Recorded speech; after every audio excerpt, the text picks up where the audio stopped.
갈릴리라고 하는 지역은 신명기 32장에 보시면 야곱의 12아들이 있습니다. 야곱의 12아들 중에 납달리라고 하는 아들, 그 지파를 이루고 있는 아들에게 갈릴리 지역을 내주었습니다. 근데 이 갈릴리 지역은 별로 좋은 곳이 아니었습니다. 갈릴리 땅이 사람들에게, 납달리도 그렇고요. 납달리도 12아들 중에서 사람들에게 이목을 받지 못했던 사람이에요. 집중을 받지 못했던 그런 아들이었습니다. 근데 그 아들에게 갈릴리 땅을 이렇게 주었는데, 이 갈릴리 땅에서 이사야 선지자가 말씀합니다. 이사야 9장에서 보시면 갈릴리 납달리 땅아 멸시를 당하게 하였더니 후에는 요단 저쪽 이방의 갈릴리를 영화롭게 하셨느니라 라고 이렇게 말합니다. 별로 사람들에게 집중되지 않았던 아들에게 별로 집중되지 않았던 땅을 하나님께서 주셨는데 그것을 나중에 영화롭게 만들겠다라고 이렇게 이사야 선지자를 통하여서 예언을 해 주셨습니다. 이 예언의 말씀은 당시 듣고 있었던 유대인들에게는 이게 충격이었어요. 왜냐? 갈릴리가 영화롭게 될 일이 없어요. 갈릴리라고 하는 그 땅이 영화롭게 될 이유가 없었습니다. 왜냐하면 갈릴리 땅은 여러분 이방 사람들이 모여 사는 곳이었어요. 이방 사람들의 집성촌이라고 할 수가 있는 거죠. 이 이방 사람들은 유대인들의 멸시를 받아서 그쪽으로 다 쫓겨간 사람들이에요. 그리고 외국에서 들어온 사람들이 터잡기 제일 좋은 곳이 그 이방 땅 갈릴리라고 하는 그런 곳이었습니다. 그래서 그것은 나중에 아수르나 바벨론이나 이런 나라들이 이스라엘을 침공해 왔을 때 제일 처음에 또 제일 많이 유린당한 곳이 갈릴리였어요. 한 이스라엘 안에 들어 있었지만 사람들이 다 소외했던 땅이에요. 다 무시했던 땅이고 그곳에는 다 이방인들이 살고 있었던 땅이기 때문에 먼저 예루살렘, 먼저 우리 사람들 챙기기 바빴기 때문에 이방 나라들이 공격해 올 때 갈릴리에 있었던 사람들이 제일 많이 유린을 당했어요. 제일 많이 피해를 당했던 곳이 그 갈릴리 지역이다는 것을 우리가 기억해야 됩니다. 늘 보고 순위 밖으로 밀려나는 곳이 갈릴리라고 하는 그 지역이었습니다. 근데 갈릴리가 그래서 사람들이 이야기할 때 갈릴리는 지정학적으로 보면 재수 없는 땅이다라고 이렇게 사람들이 부릅니다.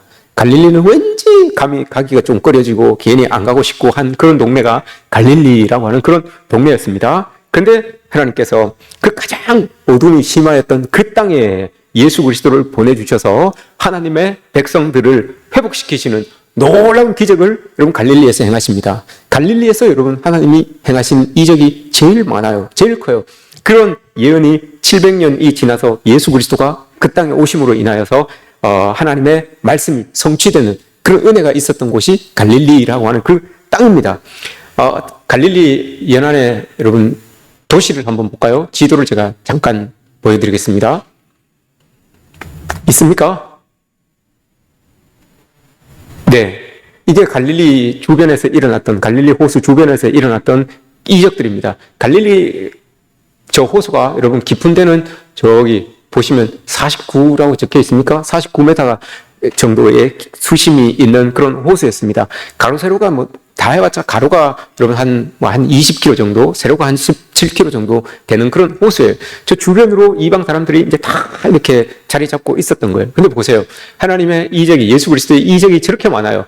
막달라 마리아의 고향이기도 하고 바다를 잠잠케 하신 곳이 저곳이기도 하고 귀신 들린 사람을 고친 곳이기도 하고 물을 걸어서 제자들에게 오신 곳이기도 하고 오병이어를 먹이신 곳도 저기시고 베드로와 요한 제자를 부른 곳도 저기시고 가버나움 기적을 많이 행하신 곳 저기가 가버나움이에요. 오늘 본문 가버나움이에요. 산상수훈도 저기에서 행하셨고 예수님이 가르치고 고치시고 치유하신 곳이 바로 저기예요. 이렇게 여러분 갈릴리라고 하는 곳 사람들에게는 이방 땅, 소외된 땅, 다 사람들에게 버려진 땅으로 알려졌던 저 갈릴리에 예수님께서 더 찾아가셔서 저 많은 이적을 베풀어 주셨던 곳이 갈릴리라고 하는 곳이에요.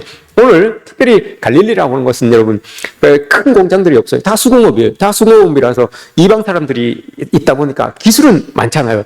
여기 온 사람, 이 나라에서 온 사람, 저 나라에 온 사람 하니까 기술이 다양한 기술이 있어요. 그래서 손으로 뭘 하는 기술이 참 발달된 곳이에요. 그래서 많은 이 도시가 저 갈릴리를 통해서 이렇게 지나갑니다. 그러니 갈릴리에서 무슨 일이 일어났다라고 하면 여러분 손으로 뭘 만드시면서 사람들이 막 이야기를 합니다. 야, 저쪽 동네에서 뭐 어떤 일이 일어났대. 야, 저쪽 동네에서 뭐 어떤 일이 일어났대. 소문이 금방 퍼지는 곳이 갈릴리예요. 그러니 저곳에서 어떤 일이 일어나면 여러분 그 소식이 금방 예루살렘으로, 금방 다른 나라로 쭉쭉 퍼져나가는 그 동네가 바로 갈릴리라고 하는 동네예요. 특별히 오늘 예수님께서 이적을 베푸시는 곳이 가버나움이라고 하는 곳입니다. 가버나움이라고 하는 곳인데 여기서는 여러분 딱 하루 동안 하나님께서 오늘 본문은 일하세요. 딱 하루 동안 하나님의 이적을 나타내시고 기적을 나타내시는데 너무 많은 일들이 일어납니다. 너무 많은 기적들이 일어나서 많은 사람들이 주님을 경접하는 그런 일들이 일어나는 곳이 이 가버나움이라고 하는 곳입니다.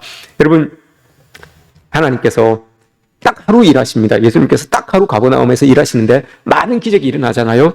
예수님께서 여러분 딱 하루 우리 인생을 싹 스쳐 지나기만 해도 우리의 100년의 삶이 여러분 바뀝니다. 예수님은 여러분 큰 능력이 있는 분이에요. 예수님은 하나님의 아들입니다.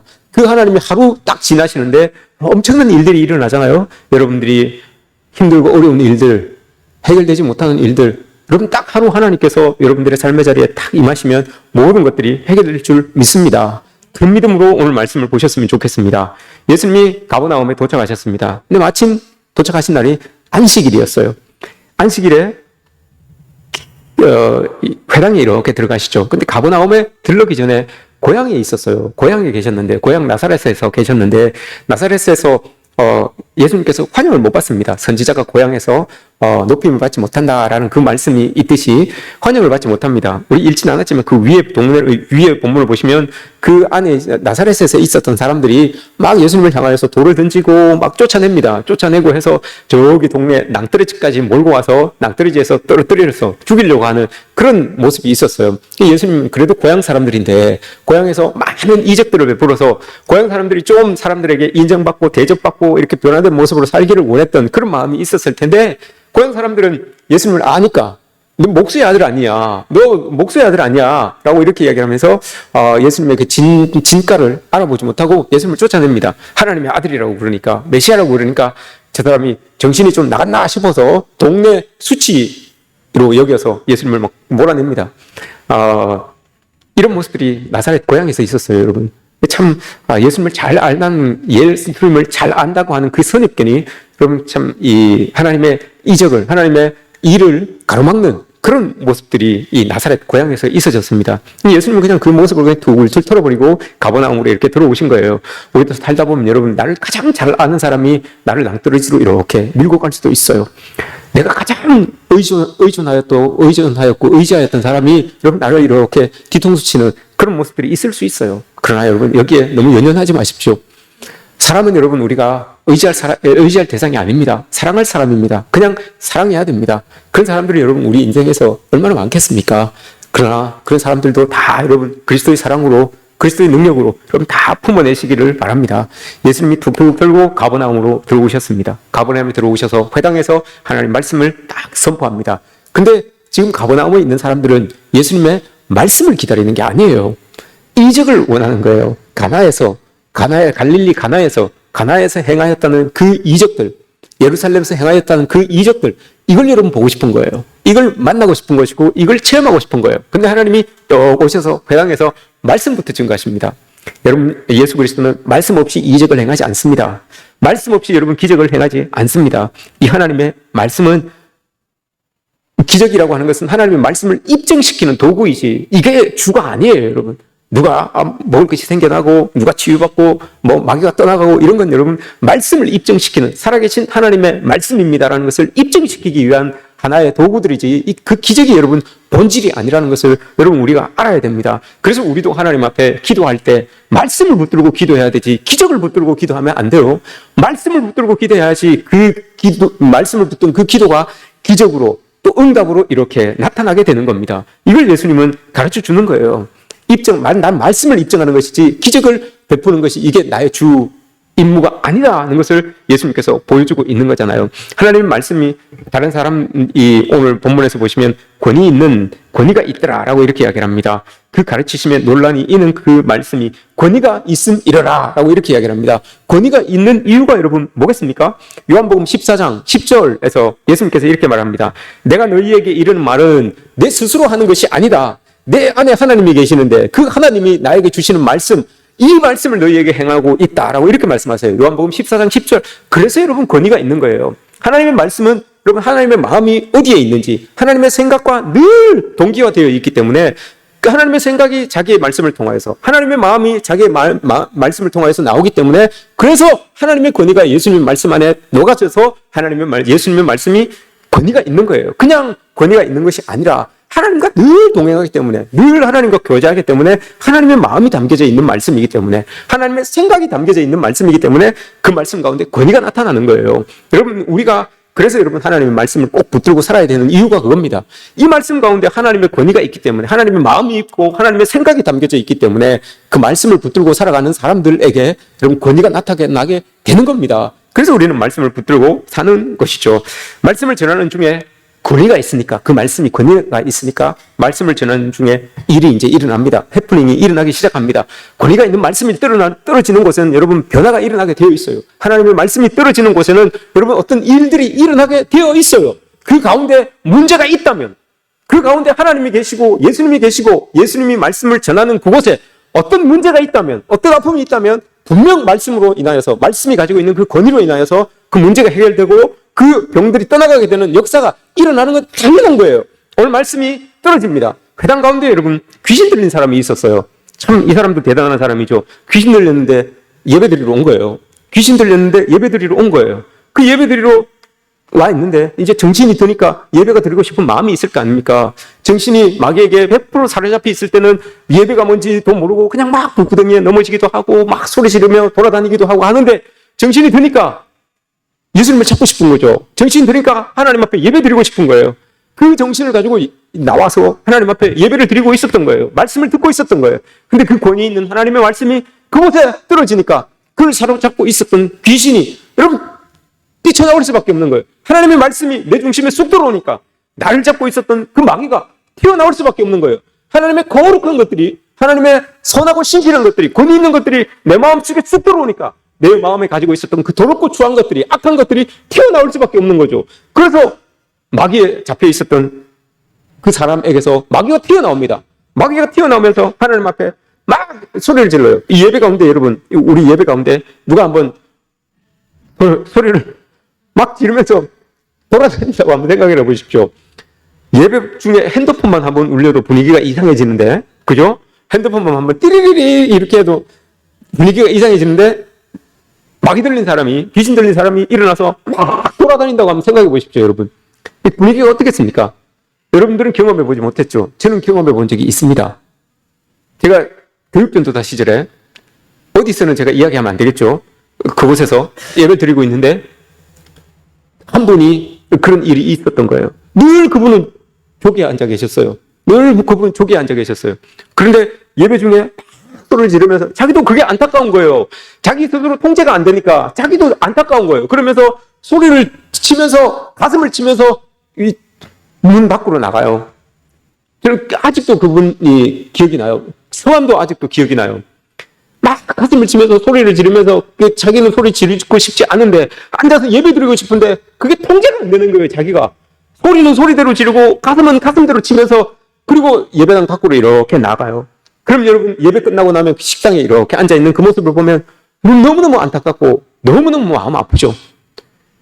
그런 사람들이 있어요. 여러분, 내 뜻대로 안 되고 내 마음대로 통제가 안 되는 그 귀신에 사로잡혀 있는 사람들이 있어요.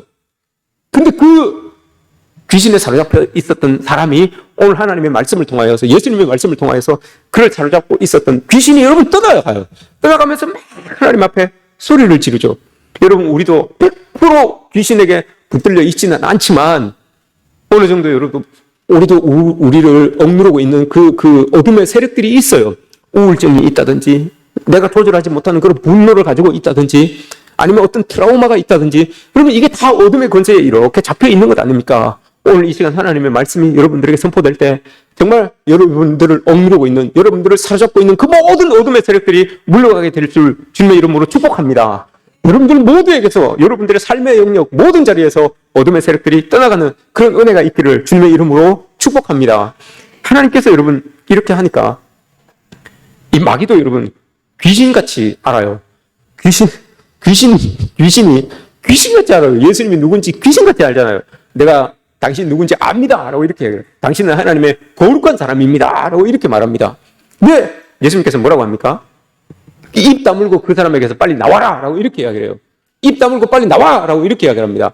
여러분, 예수님은 여러분 귀신이 고백하는 그 고백을 아유, 야, 네가 참 그래도 저 종교 지도자들보다 내가 누군지도 모르고 있는 저 종교 지도자들보다 네가 더 똑똑하다, 야, 더 잘한다, 야. 그러면서 축복해 주시겠습니까? 칭찬해 주시겠습니까? 안 그래요, 여러분. 예수님께서는 35절에도 그렇고 41절에도 그렇고 그 사람에게서 입 다물고 그 사람에게서 빨리 나와라! 라고 이렇게 이야기를 해요. 왜 그렇겠습니까, 여러분? 마귀가 고백하는 예수 그리스도의 이름은 자기가 여러분 멸망으로 가게 되는 그걸 모면하기 위한 비명일 뿐이에요.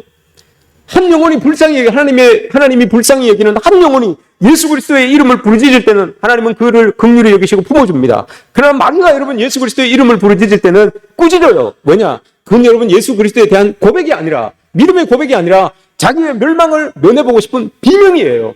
비명이기 때문에 빨리 나오고 빨리 나와서 지옥에 예수님께서는 던져버리고 싶으신 거죠.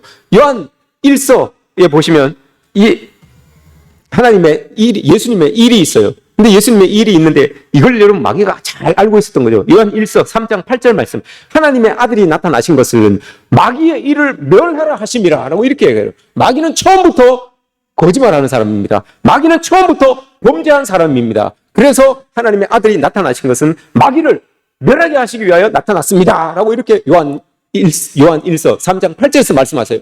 그러니 이걸 마귀는 안 거예요. 아이고, 예수 그리스도가, 저 말씀을 증거하는 예수 그리스도가 하나님의 아들인데, 하나님의 아들이 나타나시면 우리 마귀의 일을 멸하라 하심인데, 우리 이제 큰일 났다. 그래서 여러분 나오면서 당신 하나님의 아들이지요 라고 하면서 막 부르짖는 거예요. 나를 멸하지 마십시오. 이 말이에요. 그러나 예수님은 여러분 얄짤없습니다. 마귀는 하나님께서 멸해 주시는 거죠. 그래서 마귀가 여러분 쫓겨나게 되는 그런 모습들이 있어지게 되는 거죠. 그렇다고 해서 여러분 예수 그리스도의 이 힘 있는 이름을 장난스럽게 하면 안 됩니다. 여러분들이 가지고 있는 그 어려움, 어둠의 세력들, 영적인 어려움들, 이것을 향하여서 여러분들이, 또한 여러분들의 자녀가, 여러분들의 남편이, 아내가, 우리 가정에 어두운 세력들이 이렇게 드리워져 있으면 예수 그리스도의 이름으로 여러분 단호하게 명령하셔야 되는 게 맞습니다. 예수 그리스도의 이름을 가지고 선포하는 게 맞습니다. 그러나 그 이름을 여러분 만으로 여기지 마십시오. 예수 그리스도의 이름을 여러분 가벼이 여기지 마십시오. 장난스럽게 이야기하지 마십시오. 사도행전 19장에 보시면 여러분 사도 바울이 성령에 충만하여서 예수 그리스도를 전하고 다닙니다. 예수 그리스도를 전하고 다니는데 너무 능력이 많아서 부어주시는 은혜가 많아서 다니는 데마다 손수건으로 이렇게 한번 닦기만 해도 그 그림자가 이렇게 닦기만 해도 사람들이 막 나와요. 귀신이 떠나가고 해요. 그런데 그때에 여러분 유대인들 중에도 퇴마사가 있었어요. 귀신을 쫓는 사람들이 있었어요. 그 사람들이 바울이 이렇게 하는 걸 보니까 예수 그리스도를 이야기하니까 귀신들이 막 떠나가는 거예요. 그래서 그 퇴마사들이 예수 그리스도의 이름을 가지고 귀신을 쫓아냅니다. 그게 사도행전 19장에 나와요. 퇴마사들이 예수 그리스도의 이름으로 막 쫓아내요. 그러니 귀신이 쫓겨나가는 거예요. 근데 그 모습을 이렇게 누가 보고 있었는가 하면 스게와라고 하는 제사장이 있었는데 그 아들이 7명이 있었어요. 그 아들이 7명이 있었는데 그걸 이렇게 보니까 야, 이거 신기한 거예요. 퇴마사들이 예수 그리스도의 이름으로 물러가라고 하니까 막 귀신이 막 떠나가고 하니까 그게 너무 신기했던 거예요. 그래서 이 스게와의 7 아들들이 장난스럽게 사람들에게 이야기를 합니다. 예수 그리스도의 이름으로 이렇게 이야기를 합니다. 그랬더니 여러분 진짜 귀신 들린 사람 속에서 귀신이 말을 합니다. 야, 내가 예수도 알고 바울도 아는데 넌 뭐야? 이렇게 이야기를 합니다. 귀신이 그렇게 이야기를 합니다. 이 스게와의 아들들이 장난스럽게 그렇게 이야기를 한 거예요. 장난스럽게 그렇게 이야기를 하니까 귀신이 이야기를 하는 거예요. 야, 내가 예수도 알고 바울도 아는데 넌 뭐야? 라고 이렇게 이야기를 합니다. 그래서 그 사람 속에 있었던 귀신이 여러분 훅 나와갖고 그 7 아들을 흠씬 두들겨 팹니다. 흠씬 두들겨 펴고 이렇게 돼가지고 나중에 19장 사도행전 19장을 읽어보세요. 흠씬 두들겨 맞고 옷도 홀라당 벗겨집니다. 그리고 도망가요. 그리고 도망가게 되는 일이 일어납니다. 예수 그리스도의 이름이 여러분 존귀한 이름이에요. 예수 그리스도의 이름이 아주 여러분 귀한 이름이에요. 능력이 있는 이름이에요. 그 예수 그리스도의 이름을 여러분 만으로 여기지 마십시오. 쉽게 여기지 마십시오. 장난스럽게 예수 그리스도의 이름을 덜추기지 마십시오. 무엇보다도 여러분 예수 그리스도의 이름을 누구를 저주하는 데 사용하지 마십시오. 하나님의 이름, 예수 그리스도의 이름은 여러분 너무나 강한 이름이에요. 너무나 권세 있는 이름이라서 여러분 그 이름을 가지고 저주하지 마십시오. 이게 여러분 오늘 말씀 보세요. 예수 그리스도의 이름 이야기를 하니까 그 예수 그리스도가 전하는 말씀 때문에 귀신들이 막 쫓겨나가요. 막 쫓겨나가면서 막 부르짖잖아요. 이런 능력들이, 이런 은혜들이 막 일어나는 거예요. 그 은혜들이 막 일어나니까 얼마나 여러분 좋습니까? 그 회당에서 예수님께서 이렇게 이제 나오십니다. 회당에 나오셨는데 좀 쉴만도 한데 예수님이 바로 또 열병을 앓고 있는 여인의 집으로 이렇게 들어갑니다. 열병을 앓고 있는 여인의 집으로 이렇게 들어가는데 그것은 보니까 누구 집입니까? 베드로의 집이죠. 베드로의 집입니다. 근데 마가복음 1장에 보시면 여러분, 마가복음 1장에 보시면 안드레와 시몬과 안드레의 집이다라고 이렇게 이야기를 합니다. 장모님이 여기 와 계세요. 장모님이 열병에 지금 걸렸잖아요. 그래서 아마 이 베드로가 사위로서 장모님을 이렇게 지금 케어하고 있는 것 같아요. 열병에 걸렸으니까 케어하고 있는 것 같아요. 참 사위 괜찮죠, 그죠? 베드로가 성격은 막 불같고 이런데 장모님을 자기 집에 모셔다 놓고 지금 이렇게 잘 케어하고 있어요. 우리 사위들 이렇게 할 수 있습니까? 이렇게 좀 열병에 걸려 있는 우리 장모님들 이렇게 하면 또 우리 집사람 또 분명히 또 이야기합니다. 우리 집사람 있습니까? 없죠. 우리 집사람 분명히 또 이야기할 거예요. 무릎 쓰고 제가 이야기합니다. 장모님을 이렇게 모시고 베드로가 이렇게 좀 돌보고 있는 거예요. 그런 상황에 지금 있는 거예요. 근데 이 열병을 앓고 있는 이 여인의 집으로 이렇게 들어갔어요. 마가복음 1장에서는 보면 여러분 예수님이 그냥 들어간 게 아니라 베드로의 친구들이 예수님을 데리고 가요. 예수님을 그 열병 앓고 있는 여인의 집으로 데리고 가요. 그 친구들이 누굽니까, 여러분? 야고보와 요한입니다. 야고보와 요한, 마가복음 1장에 나와요. 야고보와 요한이에요. 야고보와 요한이고, 그리고 안드레와, 여기 지금, 안드레와 베드로는 형제잖아요. 안드레와 베드로는 형제인데, 안드레는 여러분, 원래 요한복음 1장 40절에 보시면, 이 안드레는 세례 요한의 제자였어요. 세례 요한의 제자였는데, 세례 요한이, 야, 저 사람이 하나님의 세상 죄를 지고 가는 하나님의 어린 양이다. 저 사람 따라가라라고 했어요. 그러니 안드레가 세례 요한의 자기 스승의 말을 듣고 예수님을 따라다닌 거예요. 예수님을 따라서 예수님의 제자가 된 거죠. 그리고 베드로를 지금 이게 아마 제 생각에는 안드레가 베드로를 전도했던 것 같아요. 그래서 지금 여기 장모 집에 데려가는 거예요. 사실은 자기들 집이죠. 자기 집에 들어가서 학교예요. 여러분 이거 보세요. 참 가버나움에서 첫 번째 이게 기적이거든요. 첫 번째 이적이거든요. 귀신 쫓아내는 거 말고 첫 번째 이적인데 그걸 여러분 이 병나음의 기적을 이 베드로의 장모에게 행합니다. 참 귀한 것 아닙니까, 여러분? 이걸 계기로 인해서 여러분 베드로가 예수님의 수제자가 되는 거 아닙니까? 야, 저분이 뭔가가 있구나. 그러면서 예수님을 따라가는 이 베드로 수제자가 되는 그런 모습을 우리가 보게 되는 거죠. 참 이렇게 만남이 중요한 겁니다, 여러분. 여러분 곁에 어떤 친구들이 있습니까? 어떤 좋은 사람들이 있습니까? 인간의 힘으로는 도저히 안 되니까, 인간의 힘으로는 고칠 수 없는 그런 병이라는 걸 아니까, 여러분 지금은 말라리아, 이게 중한 열병이라고 하는데 이게 말라리아나 장티푸스 같은 거예요. 지금이야 뭐 약이 많으니까 괜찮죠. 근데 당시에는 여러분 이게 치사율이 50%였어요. 치사율이 50%라서 이건 사람의 힘으로 도저히 힘쓸 수 없는 그런 것이에요. 그러니 이적을 행하시고 귀신을 쫓아내는 사람이 있는데 그 사람을 여러분 자기가 소개하는 거예요. 베드로에게 그 장모에게 소개하는 거예요. 그럼 이런 좋은 사람들이 여러분 옆에 또 여러분들도 그런 사람들이 되어줘야 되는 거예요. 문제를 가지고 전전긍긍하는 사람에게 그 문제의 해답이 예수께 있다고 그걸 여러분 말해줄 수 있는 여러분들이 되어야 되는 거고요. 또 여러분 옆에서도 이런 사람들이 있어야 되는 거예요. 좋은 사람들 얼마나 좋습니까, 여러분? 영생의 소망을 가지게 하는 친구들이 옆에서 여러분 베드로에게로 이끌어갑니다. 예수님을 베드로에게로 이렇게 이끌어갑니다. 이런 좋은 친구들 얼마나 좋습니까? 그리스도인들이 여러분 세상에 이런 친구들이 되어줘야 되는 것 아니겠습니까? 여러분들 주변에 여러분 이제 우리 초청잔치 하는데 그런 친구들이 되어야지만 여러분 그런 사람들을 초청할 수 있는 것 아니겠습니까? 그걸 듣고 시기하고 질투하고 욕하고 이러면 여러분 안 되죠. 우리가 이런 야고보와 요한 같은 이런 친구들이 여러분 베드로에게 이런 친구들이 되어야 되는 거죠. 예수님이 여러분 우리 인생에 딱 등장하면 문제는 퇴장하게 되어 있어요. 예수님이 여러분 열병을 앓고 있는 그 여인의 집에 쑥 들어오니까 여러분 앉아서 딱 가까이 가시니까 한 번 딱 꾸짖으시니까 문제가 여러분 딱 떠나가잖아요. 예수님의 능력이 여러분 이런 겁니다. 예수 이름의 능력이 이런 겁니다, 여러분. 예수님이 우리 문제에 딱 등장하시면 우리 문제는 여러분 어떤 문제든지 간에 퇴장하게 되어 있어요. 예수님이 딱 등장하면 퇴장해야죠. 당연히 퇴장해야죠. 둘은 설 수 없거든요, 그곳에. 예수님이 여러분들 속사람에게 딱 등장하면 여러분 속사람에 있는 거짓된 것들, 악한 것들, 모든 것들은 퇴장할 줄 믿습니다. 이렇게 돼야지 여러분 하나님의 백성들이죠. 누가가 여러분 이야기하잖아요. 누가는 의사입니다. 의사예요. 의사가 여러분 기록하잖아요. 오늘 본문에서 예수님이 여인의 열병을 고쳤는데 그 고친 말씀을 어떻게 이야기를 하고 있습니까? 꾸짖었다라고 이렇게 이야기를 합니다. 누가가 아니 의사면 여러분 고쳤습니다. 치료하셨습니다. 치유하셨습니다. 뭐 이렇게 이야기를 해야 되잖아요. 근데 꾸짖었다라고 이렇게 이야기를 합니다. 누가가 여러분 돌팔입니까? 누가가 야매입니까? 아니잖아요. 누가 의사예요. 근데 왜 여러분 누가가 열병을 고쳐주신 것을 가지고 꾸짖었다 이렇게 말씀하실까요? 누가는 여러분 예수 그리스도의 본질을 알아요. 예수 그리스도는 여러분 병을 치료하는 의사가 아니에요. 예수 그리스도는 모든 문제를 다스리시는 분이에요. 통치하시는 분이에요. 병까지도 예수님 것처럼 다스리시는 분이에요. 다스리시는 분 앞에 여러분 모든 문제는 아무것도 문제가 될 게 없어요.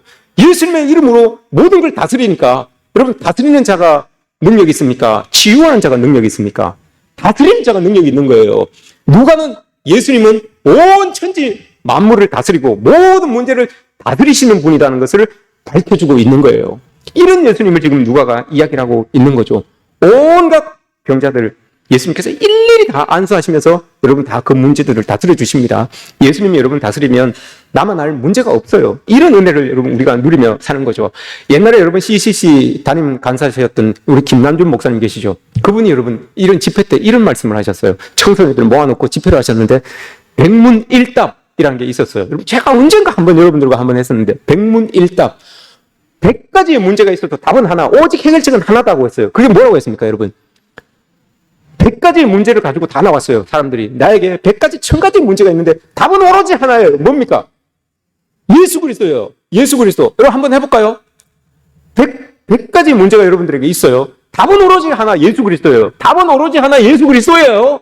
답은 오로지 하나 예수 그리스도입니다. 내 자신을 치유하고 우리 가정을 치유할 분이 누굽니까? 자신이 없습니까? 믿음이 없습니까? 자신이 없습니까? 믿음이 없습니까? 용기가 없습니까? 내 삶을 치유하실 분이 누굽니까? 내 눈물을 닦아주시고 내 아픔을 고치실 분이 누굽니까? 우리 환우들을, 지금 교회에 환우들 많습니다. 그 환우들을 고쳐주실 분이 누구십니까? 예수 그리스도예요. 여러분이 아파하고 힘들어하는 모든 문제들 여러분 다 가지고 나오십시오. 다 가지고 나오셔서 예수님 앞에 내어놓으십시오. 그럼 모든 문제들 예수님이 등장하시면 모든 문제들은 여러분 다 퇴장하게 되어 있어요. 그 믿음 가지고 나아가시기를 축복합니다.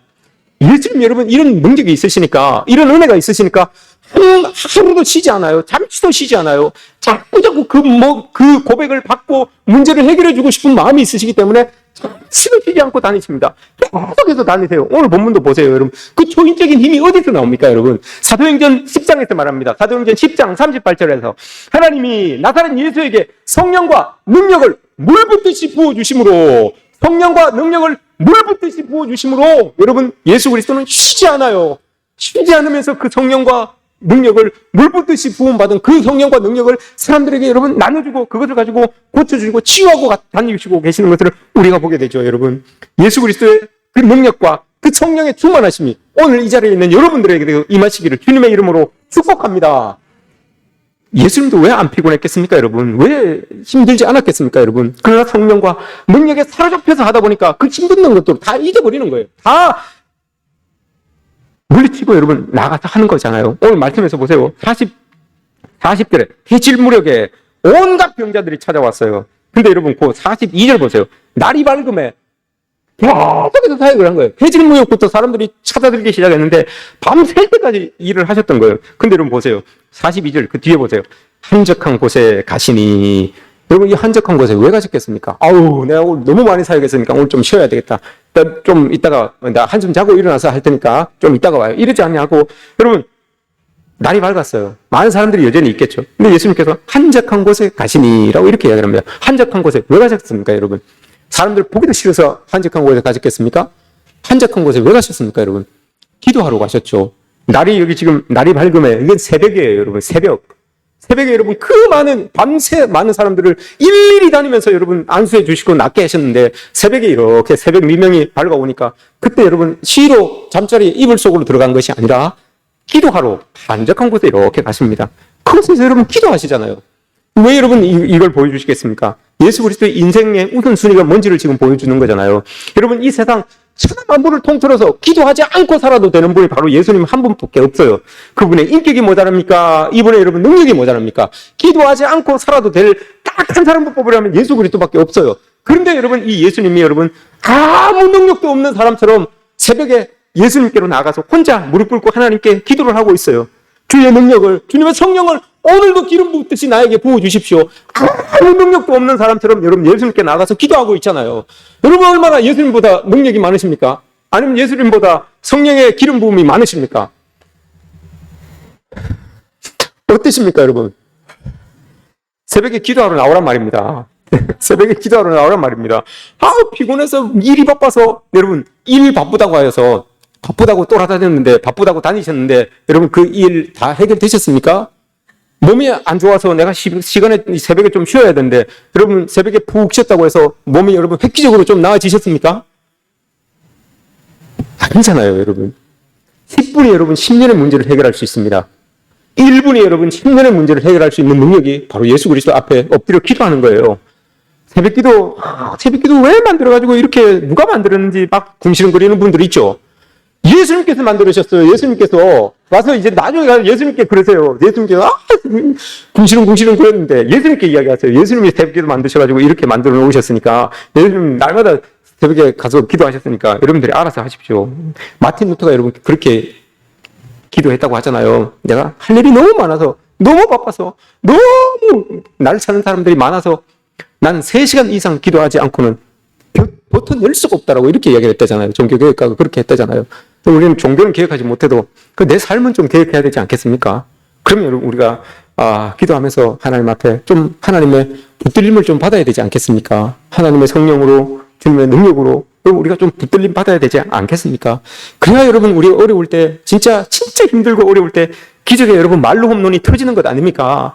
맨날 쳤다 하면 병살 타고 쳤다 하면 바울 브라이 아웃이고 이러면 안 되잖아요. 여러분 한 번은 기적의 말로 홈런이 터져야 되는 것 아닙니까? 막 세상 사람들이 환호하고 우리 옆에 있는 사람들이 환호하는 그 일이 여러분 나의 삶에서 한번 일어나야 되는 것 아닙니까? 예수 그리스도의 이름으로 이런 일이 일어나야 되는 게 맞지요. 여러분 새벽 기도를 통하여서 하나님의 말씀을 듣기를 원합니다. 역대상 16장에서 이렇게 말씀하십니다. 여호와를 구하는 자마다 마음이 즐거울지로다. 예수 그리스도의 이름을 구하는 자마다 여러분 마음이 즐겁게 되기를 원합니다. 왜 그렇습니까, 여러분? 여호와 그의 능력을 구할지어다. 여호와 그의 얼굴을 찾을지어다. 역대상 16장 10절에서 이야기합니다. 그런 사람들, 여호와의 능력을 구하고 여호와의 얼굴을 구하는 사람은 마음이 즐겁다라고 이렇게 이야기했어요. 여러분 즐거운 일이 많아서 즐거운 게 아니에요. 여러분 역대상 16장에서 이야기하는 것은 많은 어려운 문제들이 산적해 있어요. 적들이 여러분 언제 쳐들어올까, 언제 저 나라를 내가 삼켜버릴까 눈을 시퍼렇게 뜨고 지금 보고 있는 거예요. 근데 여러분 우리를 지키시는 하나님은 그들보다 더 시퍼렇게 살아계셔서, 더 시퍼렇게 눈을 뜨고 계셔서 나를 구하는 자, 나의 능력을 구하는 자, 내 얼굴을 찾는 자, 그 마음이 편안할 거다. 그 마음이 즐거울 것이다. 라고 이렇게 말씀하시잖아요.